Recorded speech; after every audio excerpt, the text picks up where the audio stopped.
Greetings, and welcome to the first event in our year-long series, Archival Silences. I'm Kinohi Nishikawa, and I teach in English and African American Studies at Princeton. Archival Silences grew out of a working group Emma Sarconi and I started last year. We were interested in exploring new and ongoing work by scholars, artists, and library professionals who negotiate the gaps or silences that emerge out of institutional archives. We're grateful to the Humanities Council for continuing to support our work this year, despite the difficulties we all face, with expanded programming on Zoom. We wish to thank the Council, Executive Director Kathleen Crown, and the staff who have helped bring today's event to you: Janine Pitaresi, Min Pullen, Katie Crandall, and Chris Cowker. I wish to turn things now to my colleague, Emma Sarconi, reference professional for special collections. Hi, everyone.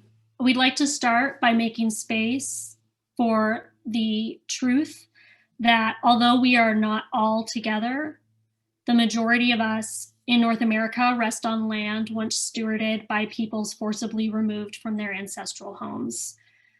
For the town currently known as Princeton, New Jersey, these people were the Lenape tribe who were evicted to the present-day state of Ohio under the Treaty of Easton in 1753.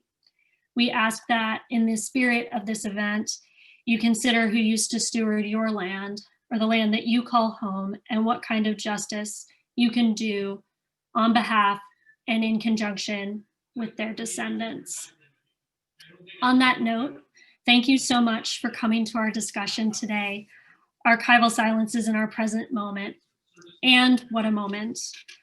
Not only have over 200,000 American lives been lost due to COVID-19, the majority from the Black and Brown communities across this nation, but this summer also saw a swell of support for the Black Lives Matter movement in the wake of the killings of George Floyd, Breonna Taylor, Ahmaud Arbery, and countless others by the state.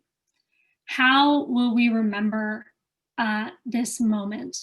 Or how does the concept management approach to the archive affect this moment?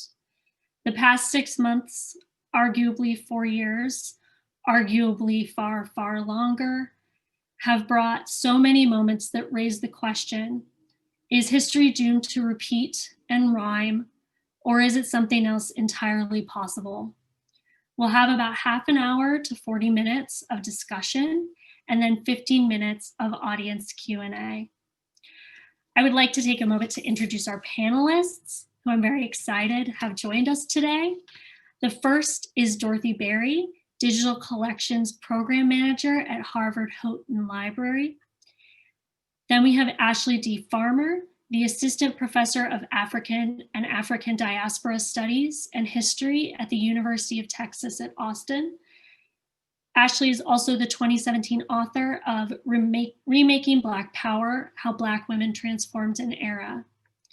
We are also joined by Edgar Garcia, the Neubauer Family Assistant Professor of English and Creative Writing at the University of Chicago, and the author of 2 books. The first is 2019 Skins of Columbus, A Dream Ethnography, and the second is Signs of the Americas, A Poetics of Pictography, Hieroglyphs, and Kipu, which was published in 2020.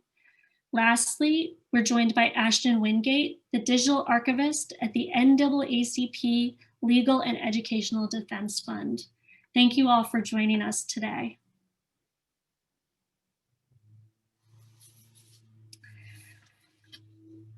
All right, so with that, we will start with our first question. In September, the Trump administration quietly released the executive order on combating race and sex stereotyping to combat what they consider the destructive ideology of critical race theory and its influences on executive departments and agencies, our uniformed services, federal contractors, and federal grant recipients.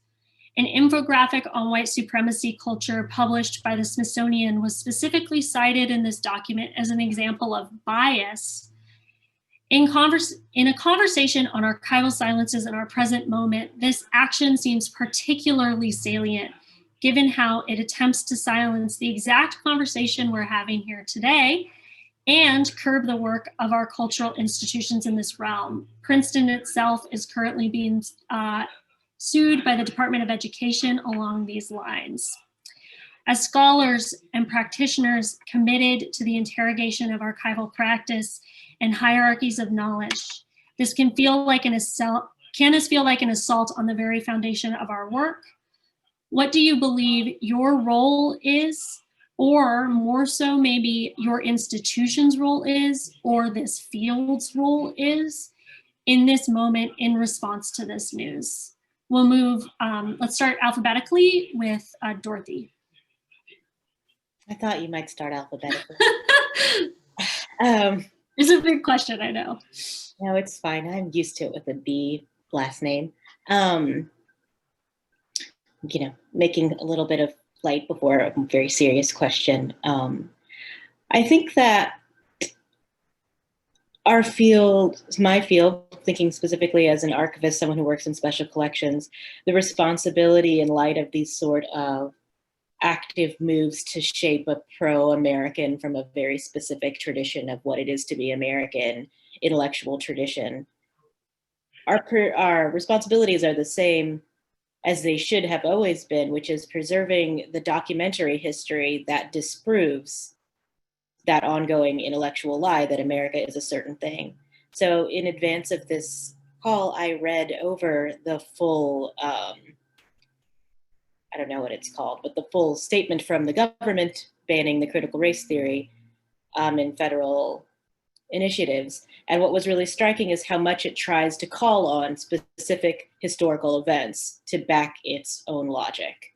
It says that from the Revolutionary War to the Montgomery bus boycott and the Montgomery-Selma marches, Americans have fought to stand up for the Constitution, which says that all men are created equal. That's a paraphrase, but pretty close to text from the actual document.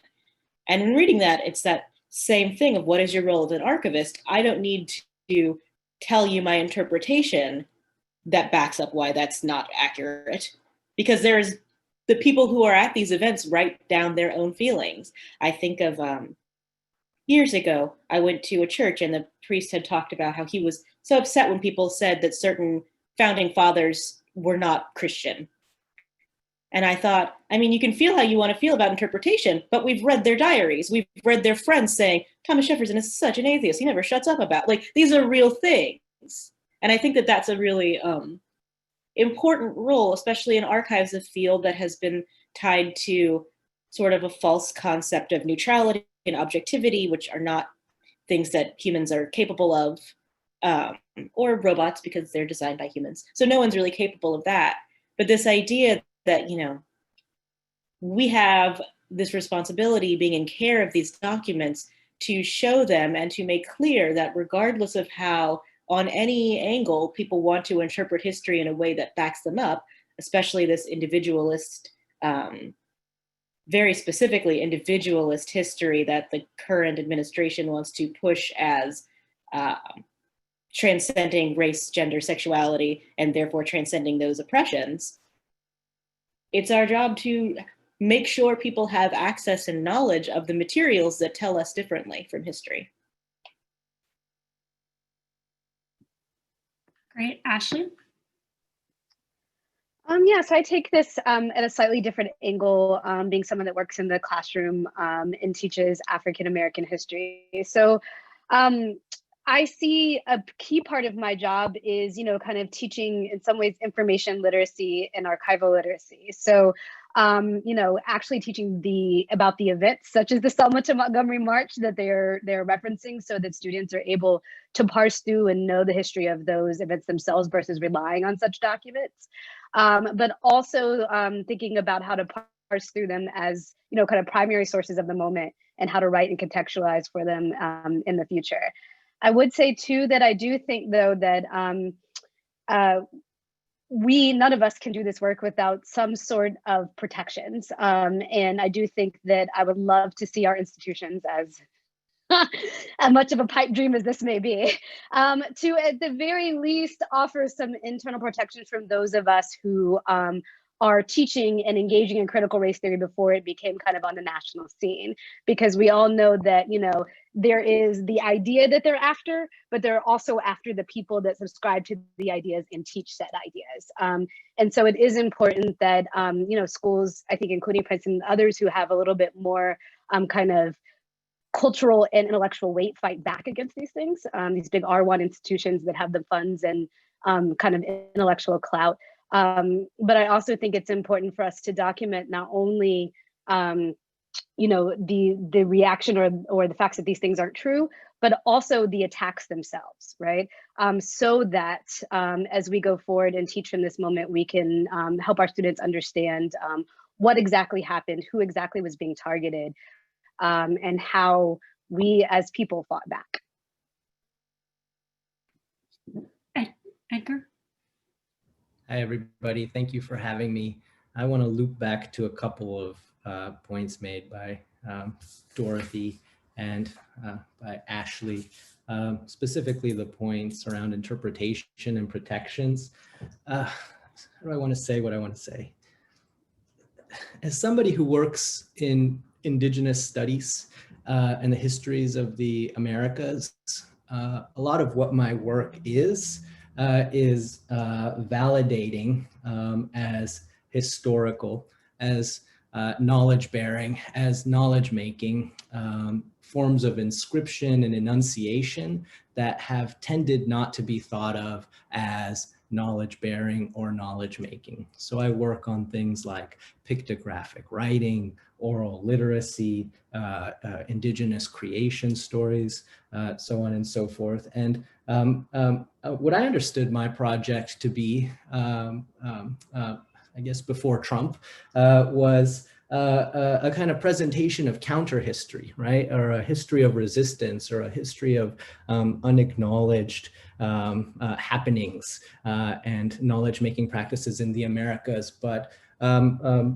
more recently, what I have understood to be the defensive posture in which my work is happening is that the assault isn't just on counter history, the assault is on history itself, right? The assault is on fact, the assault is on reality. And what that has brought me around to is a kind of reconstructed appreciation of Enlightenment values, like rationalism, right? Like institutions of peer review and democracy.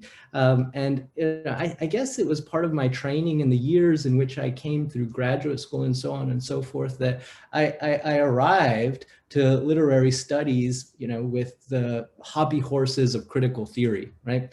Institutions and disciplines as things to be deconstructed and disarticulated and constantly challenged. But as Ashley is really beautifully putting it, these things are also good for certain things, and they're good for protecting and defending what are to me,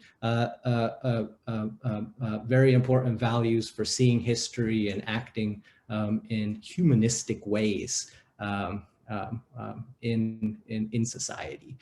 So I guess that's just a long way of re-articulating and sort of standing alongside the points that Dorothy and Ashley have made about it's not just a matter of interpretation. It is a matter of archival reality and archival fact, and institutions and disciplines ought to be there as meaningful defenses in that regard. Ashton? Yes, thank you. Obviously, everybody who's weighed in here has made some great points.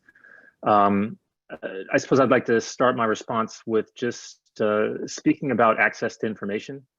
It's a very important part of why I got into this work. And I think that this statement, this executive order, is a prime example of why access to information is so important. The way that things are presented, the lack of nuance, which seems purposeful, relies on people either not having the access to the information they need to properly synthesize this statement, or the unwillingness or lack of practice or lack of encouragement for people to seek out the information to verify what it is that they're reading. So I just can't be stated enough of how important that is. The Legal Defense Fund is particularly maybe well qualified to do a little bit of this work, right? I could take you through chapter and verse of how we litigated for brave African-American men serving in the US military who were not treated equally, who were forced to do jobs that were particularly more dangerous than white soldiers. We could talk about the Selma to Montgomery March at length, not about, obviously we like to talk about the ongoing fight for racial justice in this country, but we also have to talk about who we're fighting, right? The part of the resistance to that is some of the US government, right? And so that's part of the story as well.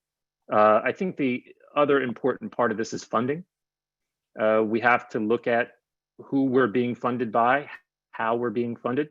I don't have to tell anybody who's, any of the panelists on this call, how creative we have to get with funding, because much of the work that we want to do is underfunded or not funded at all.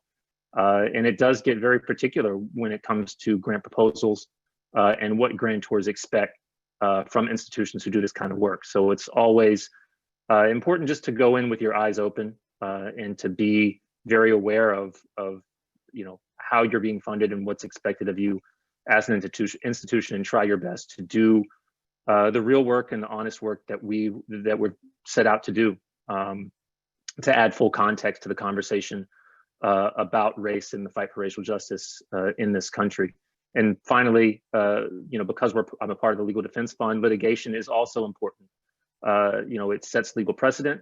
Hopefully, in an ideal world, it prevents inequality and things or situations like this from happening.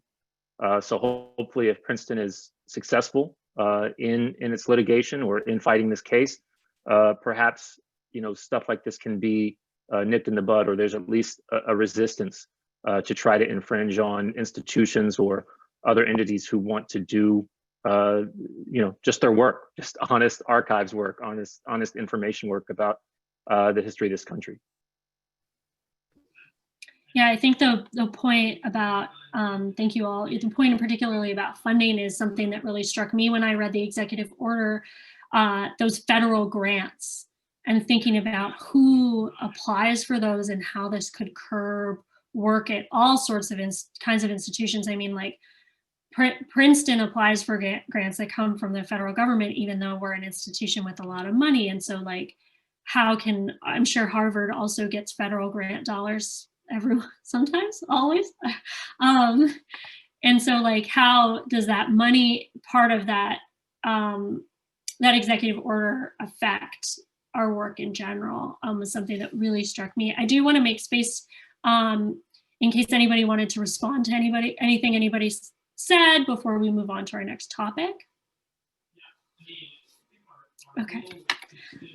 So our second question is that yesterday, Cornell Library hosted a discussion when white libraries happen to Black collections, which Dorothy was a panelist on, and I would highly recommend that everyone watch the recording of that because it was a really fantastic discussion. But considering our topic today, how and maybe can primarily white institutions, so PWIs, respectfully collect contemporary work that reflects and captures the current struggles of the moment, whether that's, the Black Lives Matter movement or the Indigenous folks across the country, and I think of in Canada, the struggles that they're going through right now with the government up there, and particularly about the recent controversy surrounding the Whitney acquiring Black artist activists' work that they sold to promote Black communities or support Black communities. And then the Whitney was going to put on an exhibition of this work without really like working in collaboration with the artists, and like they didn't really pay them. They paid for the piece, but they didn't pay for the piece necessarily honestly. And I think I think that for the artists involved, this was definitely how to not do this. But I was hoping that we could talk about how, and again, maybe the question of, can PWIs respectfully acquire material from the now? And what should the goals be when they do those acquisitions? And what are your hopes and fears regarding this newfound commitment that we're seeing to telling and preserving more diverse sets of perspectives? So anyone who wants to start? Who wants to go first? I'll start again. Oh, sorry, Ashley, you can go.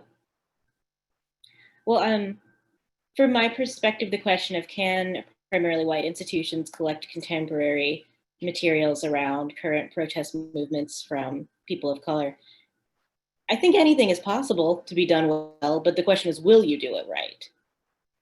And, you know, thinking of the Whitney example was a very interesting one, especially because, so in this case, they purchased photos from artists that were being sold for $100 a piece for a particular fundraising, which those photos would usually cost much more than that. But what was interesting to me is that the purchasing part of the Whitney, it was the Whitney archive libraries, which probably has far less acquisition funds than the actual Whitney. So thinking about this sort of thing, but it made me think about archivists and their relationship to events. So we were talking about this newfound commitment to collecting and telling these stories. Is that a commitment that actually exists, or is it a newfound commitment to saying we are committed to preserving these stories and collecting these materials? So could primarily white institutions do this work? I think they could if they are willing to do it in a sense of humility and collaboration that actually serves the people whose histories they're trying to preserve. And that might not be following the pathways of traditional acquisitions, collection development, interpretation, cataloging, or anything. Like, it could be totally different. And I think that is a type of work that not everyone is equipped for, and I don't even think it's a problem that not everyone is equipped for it. But what's a problem is not doing the self-evaluation to see, does my library want to say, we have the new such and such Black Lives Matter collection, and that's a big deal?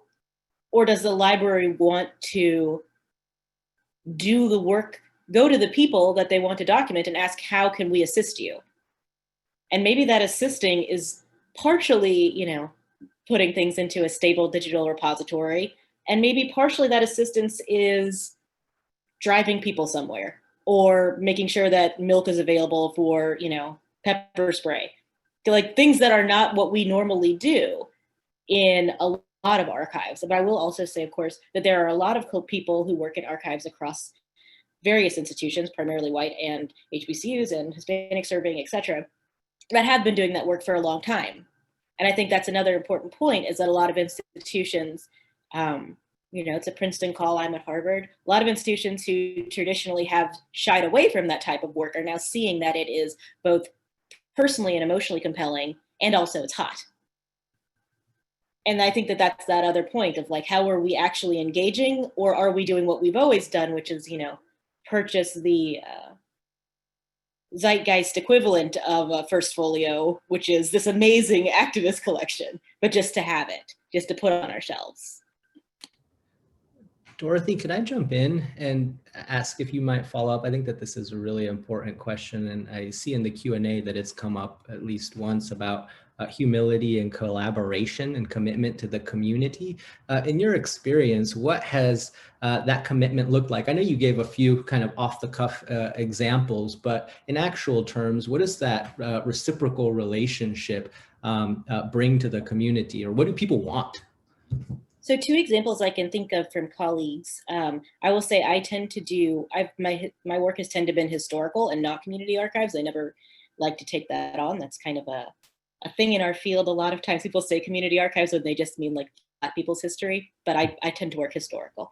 And so, but great colleagues who have done this work. Examples include my colleague Nancy Godoy at Arizona, who has an amazing program that is a post-custodial digitization program. So folks come in, they bring their family photos, they bring their family documents to a space where they can have them digitized. Everyone who comes in is provided with digital assets, so they get copies back of good quality.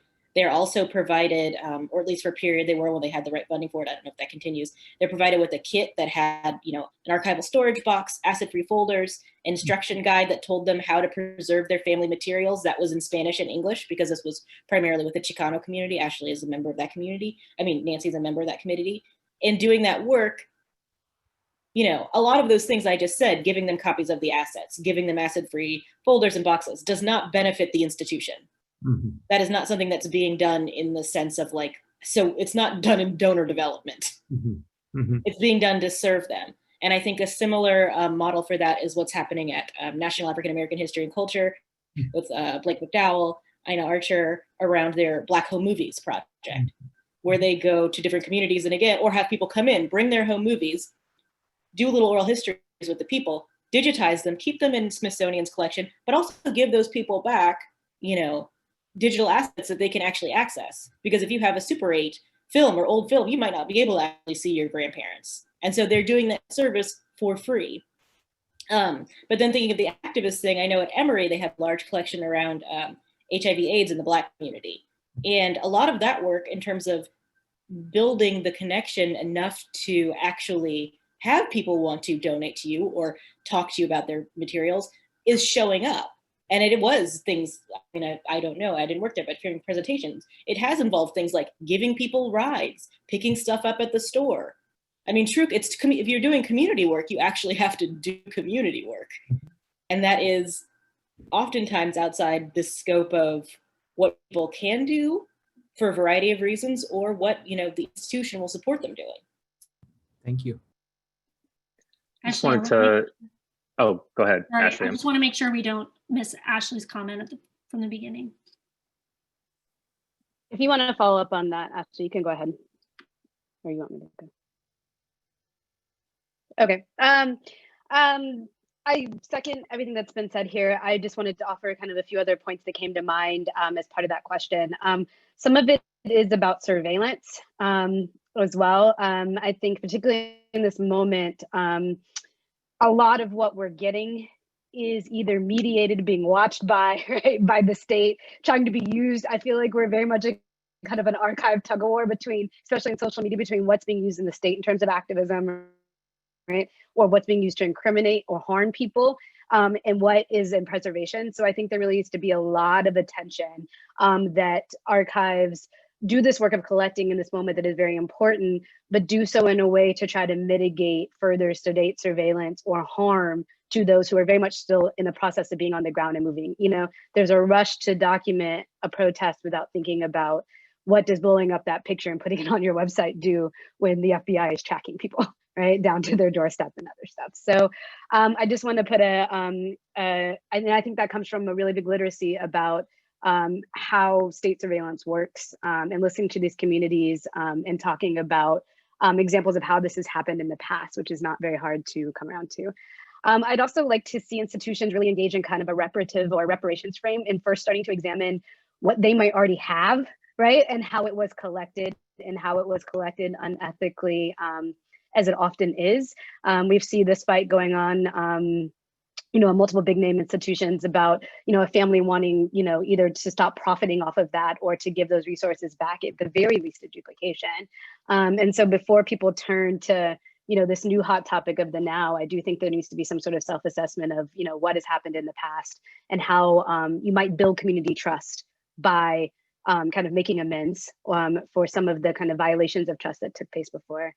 And then finally, I just want to give a play for over narration. I think often there's a way in which I'm talking about as a historian coming into the archive versus an activist.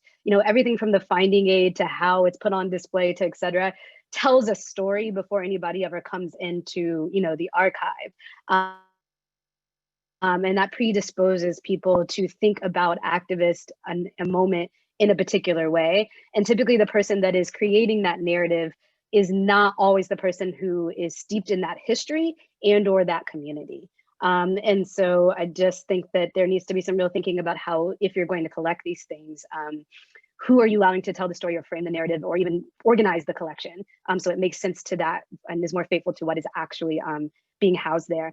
And then finally, I think institutions have got to get rid of the idea of the institution being the place where these things are like always housed and accessed, right? I mean, we all know that it doesn't take a rocket science to know that navigating any of these institutions while being Black is fraught, and you don't, any given day, you don't know what's going to happen to you while you're just trying to get from point A to point B. So I don't know why any community member who already has been told they're an outsider within the institution would then add that double level of surveillance and effort to do so. So I think a lot of things there's a way of like housing that has to happen on the actual campus that mitigates access in a way that I think is very troubling and makes people like me and students and community members not feel welcome in the archive. I have an anecdote that isn't going to add anything substantial, but might add something humorous to this idea of surveillance, which was finding my family in, I went to graduate school at Yale, and Yale has a bunch of old OSS CIA archives because they were, the Department of English was historically imbricated with CIA recruitment. It was thought that people who could analyze texts closely would be good at like sussing out code, whatever. So there's a bunch of CIA stuff at Yale.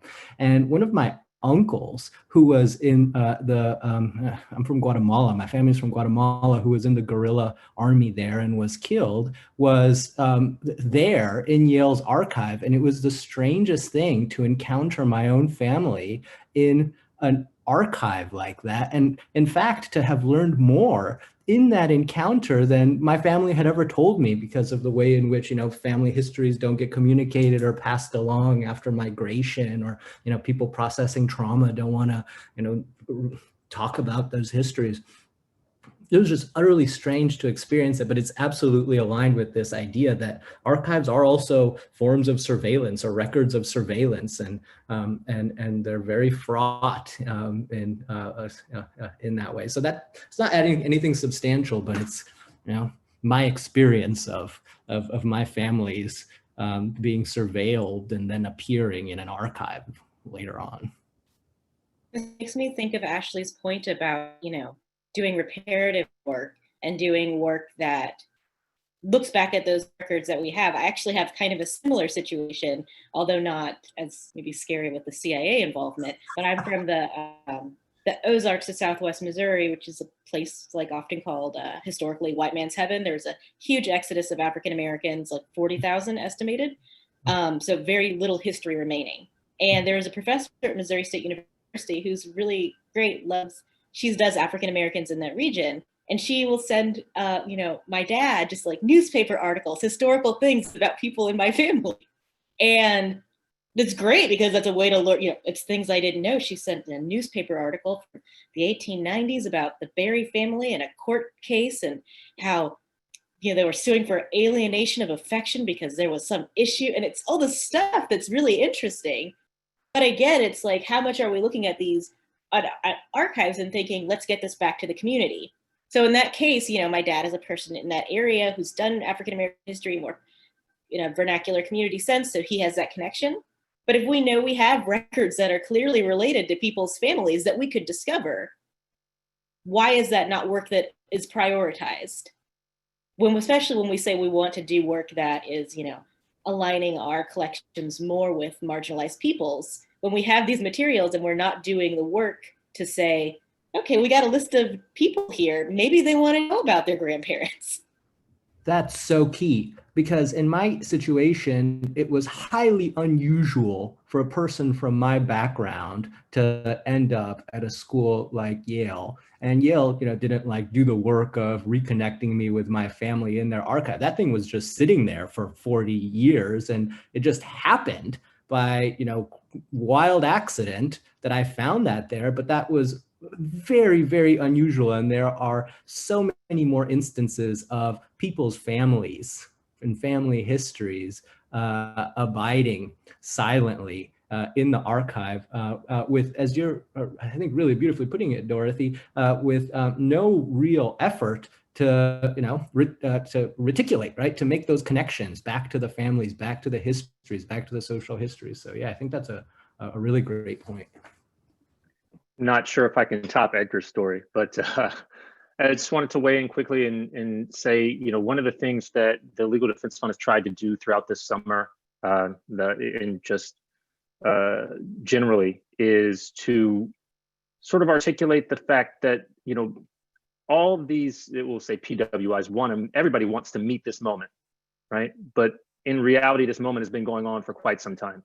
The Legal Defense Fund is celebrating 80 years of this moment, right?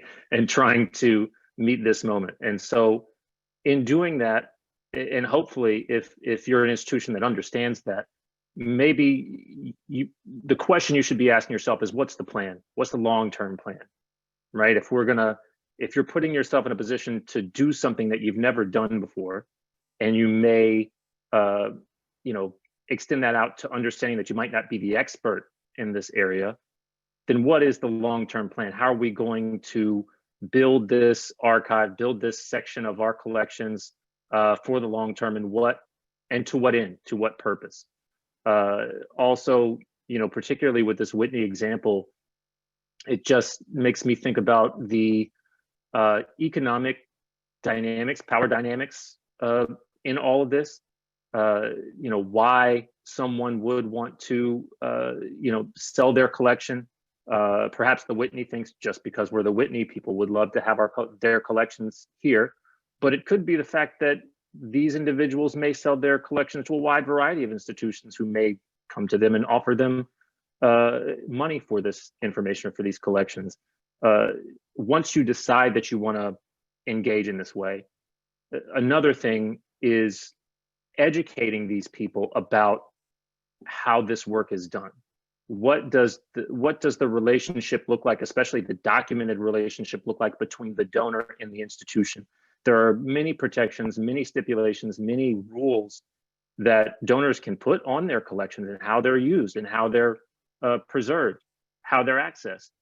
Were these individuals given that information, that education, when the Whitney dealt with them? And if the answer is no, then what kind of cognitive dissonance are we dealing with here, where you are dealing with someone who you have the upper hand with an economic power dynamic, and not only that, you're not giving them the information that they need to make the right decisions about how their collection lives on after they have lost or after they have given you quote unquote ownership of it. So, a lot of ways in which, if institutions want to engage in this sort of thing, they should ask themselves these kind of questions and understand how they're behaving in these situations. I just want to say, I think that Dorothy just introduced the idea of my dream job, connecting patrons to collections, because that's, as a public services person, that's always my favorite moment in the reading room, is like watching someone have an emotional connection to the work that they're looking at. And this happens with genealogists a lot, but it actually happens with all sorts of folks. But I think that would actually be sort of my dream job, to be the person in the library whose job it was to be like, hey, Smith family, we have these papers. You want to learn about your great grandfather? So I hope we see a day where that is a position I can apply for. But Kanoe, you have a question? I do. I actually want to draw on some of the questions that you all submitted to us in advance of today's event. This, I think, is going to neatly tie up some of the things that have been addressed so far. In particular, Ashley's point about cataloging, and Edgar's and Dorothy's and Ashton's thinking through what's already in archives, but perhaps isn't readily available to us as information that we can access. In other words, Edgar just happened across this box. What can we do better to make that less about chance, but more about a systematic change? And April Gilbert asks, how have metadata and cataloging contributed to archival silences, and what practices can surface erased voices? And Ashton, you're status as a data scientist can help us think about this, not just in terms of cataloging, but just going into data sets and bringing to life stories and patterns that perhaps traditional metadata practices have occluded. Yeah, so I'll start off here. The conversation about data sets is an interesting one. An example that we have of sort of a little bit of that work that we've done. I've only been with the Legal Defense Fund for a little over a year, but we have for a long time did reporting on individuals who were on death row and death penalty litigation. It is an incredible data set from about 1975 to contemporary times, to recent times. And we did have a lot of gaps. And we worked with the Death Penalty Information Center on filling those. And it's about prioritization, right? Information access is really about what collections and what data sets you may want to prioritize. And for us, the story of the death penalty and capital punishment is an important one. And it's definitely a data set that we can slice in a million ways, and so many stories and important stories to tell through that.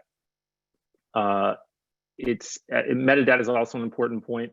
In doing the work that we do, have kind of looked high and low for custom metadata, things that speak a little bit closer to how we want to describe our collections, and of course there's not a lot out there, right? So it's up to some of us to do that work as well. But yeah, I would say the main thing in terms of this question is it's really about archival priorities.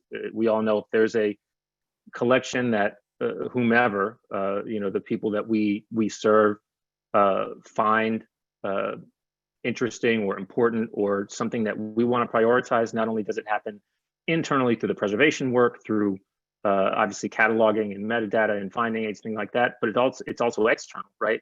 We end up having events and panels and XYZ about this particular collection, or the story that collection tells. So it really is a group effort, not only just internally us doing this work, but obviously promoting it, selling it to the external pieces of our organization, so that they can then promote it and make it more accessible and let people know about it. So from my perspective, and I'll say, descriptive equity is kind of my thing. It's kind of my jam. And thinking about issues that, how do we make collections more accessible, or has the tradition of the way we describe things made them inaccessible? Like, yes, 100% and continuously, because these, we can talk about metadata for new collections and collections that exist in siloed repositories. But if I'm describing a rare book, like let's say I purchased a book because it was written by an African American, I am not allowed to describe that how I want. There are rules. A MARC record does what it does. Rare books cataloging is about discrete individual item, not about content. Archival description is about content. But if I'm looking at a rare book, I want to say, what makes this book, I want to write about what makes this book compelling. There's not a space for that. Theoretically, you could go to a notes field, but there's not a space for that. That would be following the right rules of cataloging. Subject headings, we're supposed to all be using the approved authority headings, because that feeds into OCLC. And if we don't feed into OCLC, then how are things going to collocate? Like, it's an interesting thing, because we have these intellectual discussions, and there's also a whole other intellectual field that is, very Linnean and loves categorizations and hierarchies and authorities. And even archival description, which is, I'm biased, obviously, is much more fluid and has more space for narrative. Again, comes from a rich tradition, though, of having that narrative be, as Ashley talked about earlier, very oftentimes aggrandizing towards specific areas. So we don't aggrandize our marginal people's collections, but if we have the collection of someone, we say, he was a genius, he was an innovator. With that, maybe not as much anymore. That's less in vogue. But at the point in which it was more in vogue was also the point at which there was more funding and time given for describing things. So in the contemporary moment, It's less popular to describe things in that sort of flowery language that often uplifts only our white male collectors. But in the current moment, usually we're given very little time for processing and describing collections. So the new things that we might want to describe in a more innovative or at least representative manner were in a more product, less processed time period. And we have been forever, even though that was made for government records, not for the sort of thing. But we're at this period of, I make a little quick record that talks about what the collection is and has as much info as I can give. And now I'm moving on to the next because that's what my institution is going to let me do. So you end up with these older collections that are like every detail of this white man's life and where he lived and what his interests were, but only the good interests. If he did anything unsavory, it's, you know, Jane Austen style with a dashed line. It's not ever going to be really thrown out to you.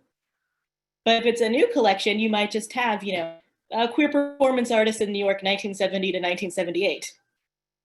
And a lot of those things are not even about the desires of the people that do the work or the knowledge of the people that do the work. They're about what our institutions will support in their funding and about these sort of bigger questions that, you know, as a field, people have been moving towards these sort of homogenizing, co-locating systems for the net benefit of everyone could go find everything they want to.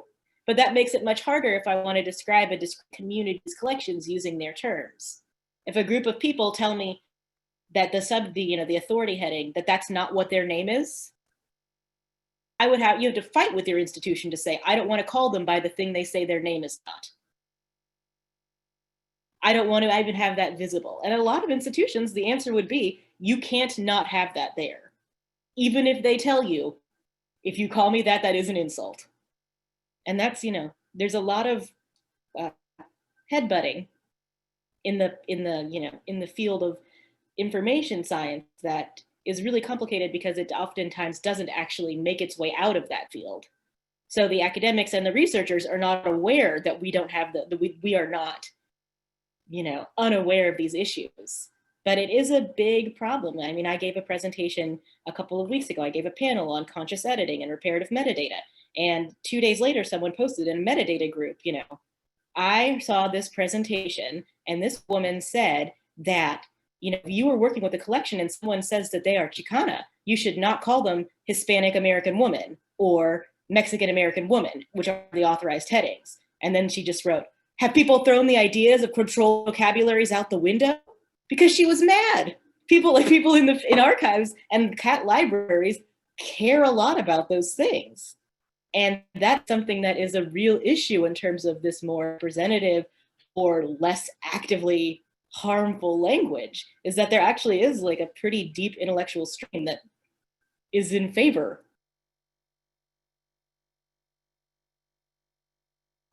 Ashley and Edgar, anything to add? I know just that I mean, this is, I think, why it's so wonderful to do these kind of panels, because it very much shows me how much the conversations I'm having in my little corner of the store and the conversations you're having over there, Dorothy, are very much aligned, but so siloed. So that was just incredibly enlightening. And I was actually just going to ask if you had readings, or maybe you could put something in the chat for where we can learn more. I also don't have much to add. My knowledge of data sets is nil, but my experience of digitalization has been extremely positive, and there are areas of research and scholarship that would have been absolutely unavailable to me without digitalized archives. So as a technology, I find it like really enabling. I'm thinking specifically of work that I've done with the Quiché story of creation, the Popol Vuh. The text was transcribed in 1702. It's held here at the Newberry Library in Chicago. And they've been really great at digitalizing it and transcribing it. And the Ayer librarian of Indigenous Studies there, Analu Maria Lopez, has done that work in a very culturally sensitive and intellectually savvy way. And just having that digitalized allowed me to write a book on that work that would not have been possible if I had been working with only the published versions, because the published versions correct things that ought not to have been corrected. They fix problems that ought not to have been fixed. They don't give you the thing itself. And digitalization does, and it enables certain histories to be seen and stories to be told that again would not be possible. So that's my perspective, and I know you're a digital librarian, so you're thinking about this a lot, Dorothy. And yeah. On that note, I think we can't have a conversation about archival silences in the present moment without acknowledging the very real limitations on archival research posed by lockdown and the pandemic. An attendee asks, what recommendations do you have for those of us in the audience, students, scholars, the general public, who are navigating archives remotely because of the pandemic? And how do we actually get to creatively culling materials on marginalized peoples, even though we're not able to go into the institutions themselves? So this is sort of taking Edgar's point about contingency at a further remove. How can we still do some of this work, or at least begin to do some of this as scholars, as critics? We have somebody working on Du Bois. Even in this moment of incredible distance and lack of access, physical access to archives. I welcome any of your thoughts on this. I'll jump in here. In a certain sense, this goes for both those doing the research and those on the archive side. Ask for what you want. From the archives perspective, we fight for the digitization budget. This is the emergency we planned on, right? We can't go anywhere. Everybody's at home. This is why we wanted to digitize all that stuff and make it accessible so that they wouldn't have to go physically into the library, physically into the archive to see it. Also, if you're on the other end of that, don't be afraid to call up or email and tell them specifically hey, I'm looking at this thing. I see you on the finding aid. Can you digitize it? Can you scan it? Can you take a picture for me? I mean, I can only speak for myself personally. But those are things that we're willing to do for people, within the spectrum of reason. But you never know until you ask. You never know until you shoot that email. It might be something that has already been digitized and just hasn't been uploaded or made accessible. So yeah, just ask for and fight for what you want. It's the only way that you're really going to find it. Yeah, I think Ashton's point is a really good one, because everyone I know at Special Collections and Archives has been thinking so hard, working so hard, doing new trainings, figuring out how to assist digital pedagogy and how to get more stuff available to people. Change it, we've had over this summer the amount of hairpin, workflow changes we have gone through to say, okay, we used to charge for digitization, but we don't want to make people wait and we don't want to charge. So how can we set up whatever scanners people had at their desks, but in another space that's socially distanced? And people are so eager to do the best they can. So I think, as Ashton said, within reason and with forbearance, for the fact that I know at the moment, I think we have 200 plus outstanding requests, and that number has not gone down, even though we have people in 4 days a week scanning for 4 hours a day. Like, it's pretty much stays there. Everyone I know that, and I think it probably is across the field, everybody's really trying their hardest to assist in this moment. In terms of more specifics and thinking of how do you do that research right now, 3 things I would say that I think are really key and will be helpful. First is, don't be, unless you have to be, so tied to any particular item, because sometimes something just might not be available right now. So I'm saying we're doing all this scanning in-house. There are some things in, Houghton Library has gigantic collections, and some things we can't open wide enough. Some things I can't get you a good picture of, or the type of research you're wanting to do, I can take a picture, but you want to do some sort of, artistic analysis that we can't assist you with. So I think that as much as you can, and as heartbreaking as I know that is for scholars sometimes, if there is a way to say, okay, what I'm interested in is this theme and this topic, and this would be the perfect item, but it's 2020 and nothing is perfect. What else can I find? Another tip I always think in terms of finding historical materials in these archival collections is going back to what I was saying about description, is not necessarily searching for the language you would use today. Because we have so many finding aids, we have so much descriptive work that needs to be fixed, and even things we're aware of and trying to fix. But if you're looking for African American material and you're not finding as much, I would highly recommend you search for colored and Negro. And sometimes that's just because, depending on the organization, if you're looking for something from 1930s, you might be looking for the colored works department. That's the formal title. You're not going to find it under anything else. But sometimes, because as I'm saying, we don't always get as much time to process and describe these materials, you might only have the title and publication date of a book, maybe. Because as you can see in this background, I have this giant Burt Williams poster. I do a lot of work on African American musical theater in the 1890s to 1910. A lot of places have material related to that, but they're done quickly. You just have the name of a piece and a little bit of author information. And depending on the information, depending on your research, which is I don't necessarily recommend because it can be very emotionally trying.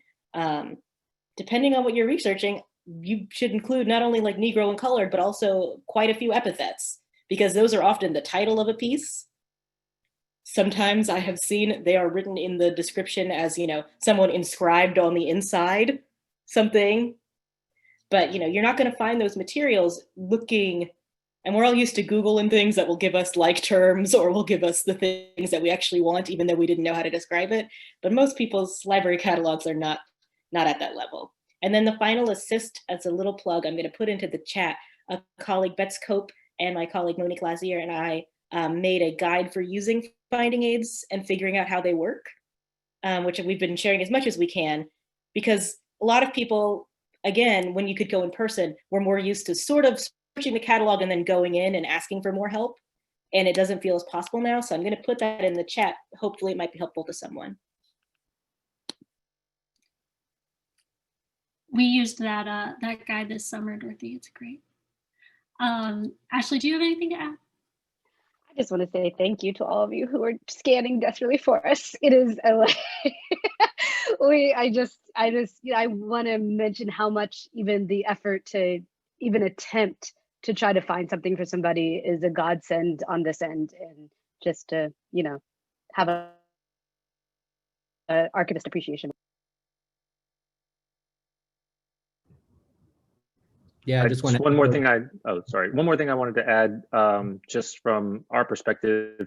The NAACP Legal Defense Fund Archives is a closed archive, but don't let that intimidate you. Please still ask the question. In other closed archives, still ask the question, because closed can mean many things to many different people. So don't let that be a barrier either. Edgar? Oh, I was just going to echo Ashley's note of thanks, and that one of the things that I learned in doing archival research that I think does have continuity into the present moment is that the librarian is your friend. Ask questions, say hi, introduce yourself. Don't be afraid to approach with questions. So yeah. A final wrap-up question comes from Ahmed Almazi, who across 2 platforms has asked, essentially, given that archives are usually tied to institutions, what do you recommend in terms of alternative ways to write archival histories away from a kind of legitimating logic imposed on these archives by institutions, whether that's a state legitimation or even a specific repository's legitimation? How can we engage archival silences and write new histories, write new accounts, come up with new data sets that kind of rub up against even the intention of depositing something in a collection in the first place? What's been your experience, and how have you rubbed up against the intention of putting an archive somewhere and doing your own work with what you find? So a lot of times when I give presentations, I often say, I'm talking about archives as operational institutions, not Foucauldian archives. Like, I'm not talking about the archive of your mind or of his. So I think I kind of lean maybe swinging the pendulum farther away and really wanting to be transparent about these, as I said, these arcane rules and the fact that these are institutions with history and are not, some of the amazing, which I love, like Instagrams of historical photos, which are often way more compelling than anything any library or archive will produce. But those are not archive in the way I'm saying it when I got that Master of Library Science. And I think that sort of idea of why do we even need to call, I often think why do we need to call your family's history or your photo albums an archive? Isn't that leaning into the idea that the institutions are the legitimator? Which may be a word I just made up. But that idea of if your personal collection, it's the sort of way that we, you curate your wardrobe now. How is it that we can't just have collections that are as valuable, even if it's somebody's family, even if it is a collection of stories, it's not a material item? Does that need to be an archive? And if it does, what does that say about how much we still think that those institutions are the only place that historical memory knowledge can be served? And also, of course, it makes it very confusing for discourse, because when academics say the archive, they are not talking about finding aids usually. And then people that work in archives are frustrated because we're like, well, I wish we could be doing imaginary memories, but I can't. Because if I put that into a finding aid, I'd lose my job. I just wanted to, take this moment to sort of, well, number one, say, the work is the work wherever the work is being done. So that, the whole idea of a brick and mortar archival institution is somewhat antiquated. Anyway, that's just my bias as a digital archivist, I suppose. But to that point, I think I don't want to call it a resurgence, but it's the best word I can come up with right now of audio content is revolutionary for archives, I think. Oral histories are probably the most important thing, one of the most important things that we can do, especially for collections that deal with the topics and the populations that we are dealing with. A lot of these stories, a lot of these people, I'll speak specifically from the civil rights perspective, they were not written down, they were not archived, and they need to be told. And oftentimes, it's a lot of that community archives work that does lean into this a little bit. But it's also, one of the archival practices perhaps that has the lowest barrier to entry. Everybody has a podcast. Everybody knows how to, almost everybody knows how to record that audio, understanding that there still is a digital divide, and some technological limitations, especially when you're dealing with low-income communities. But public libraries do this work. I used to work at a public library. They teach people how to use this technology. They do it for free. So that's just my general stump speech about oral histories, the importance of oral histories, the sort of the communal feel of it, and the fact that it can happen for very low cost, and almost with little, as little planning as needed, people telling their stories and having those documented.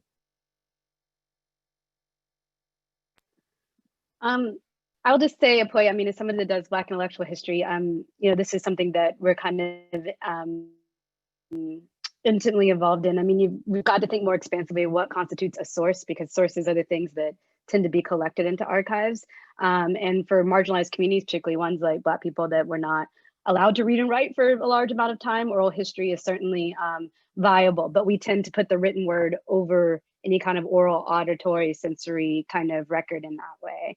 I'd also say that as someone that often their stuff isn't collected into an archive, I think about, bear with me for a second, but I'm very into space. I think about a black hole, right? And that the black hole is there because of what it reflects off of it, right? You never actually can see the actual hole that's going down.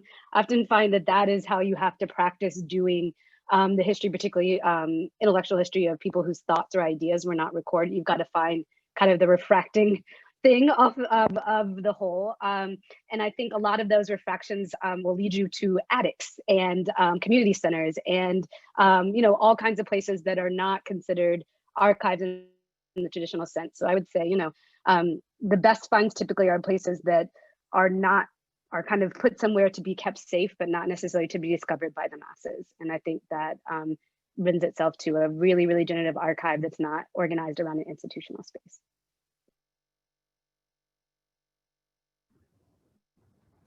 In my work, which is primarily in the histories of the Americas, what I encounter as a gap, as a black hole, is an enforced forgetting.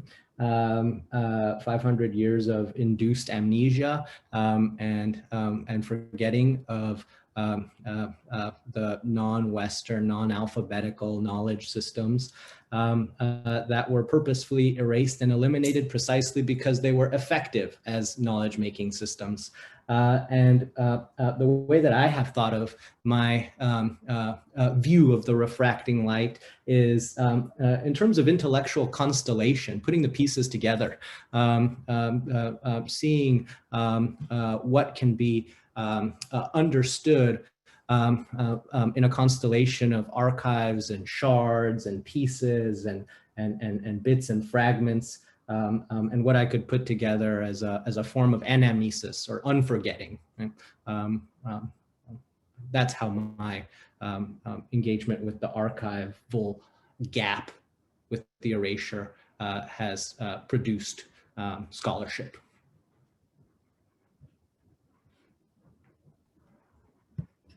Thank you, Edgar. Thank you, Ashley. Thank you, Dorothy. And thank you, Ashton, for sharing your thoughts with us. I can't think of a better way to round out this session than the responses that you just gave.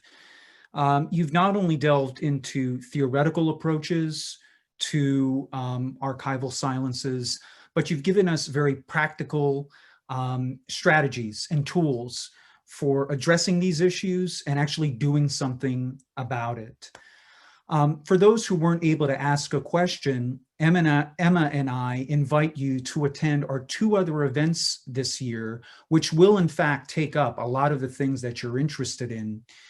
On November 17th, we'll be convening around the topic Decolonizing Knowledges.